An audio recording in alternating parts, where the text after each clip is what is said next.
বলিলাম যে পানি আমরা মারবো, হ্যাঁ এখন মারবো তো না, ভয় দেখাই দিই। সোনা কি করছে তাই বলছি, সোনা কি করছে? ও আচ্ছা, ও কি আচ্ছা, আর কি হাঁচি টাচি হয়েছে নেই? হাঁচি টাচি হয়েছে, গায়ের জ্বরটা আছে এইটার কাম তাহলে এটাই ডালতে হবে।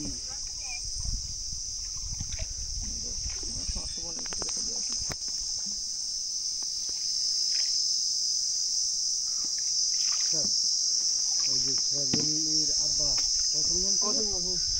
এইখানে কাঠ ঘাটি করছে, জলসার কাঠ ঘাটি করার পরে ওই কাঠ কিন্তু ওদের এইখান থেকে পাপ লাগছে, ওরা বুঝতে পারিনি। তো ফাইন জঙ্গল, ভালোই ভালো টাইট জঙ্গল তো। এখন তো কেউ গাছ কাটে না, এরকম জঙ্গল তো আমাকে দিকে নেই দাদা। আমি তো আমার বাড়ির সামনে একবার গেছি বন্ধু বান্ধবটাও নিয়ে, কিন্তু এরকম এত টাইট জঙ্গল তো নেই।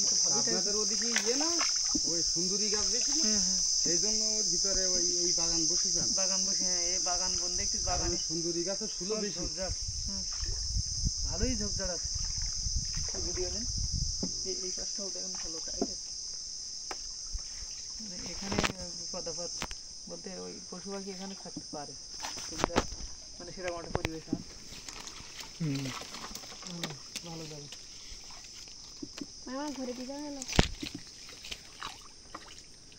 ঘুরি দিও। গেলতে যাও মা, খালে বেরো। কোন খালে যাবার? খালে বেরো না যাই, আবার এখান থেকে ভিতরে যাও, ভিতরে যাও, যেটা বেরিয়ে না আর একটু ভিতরে যাই। আর কত ভিতরে যাও?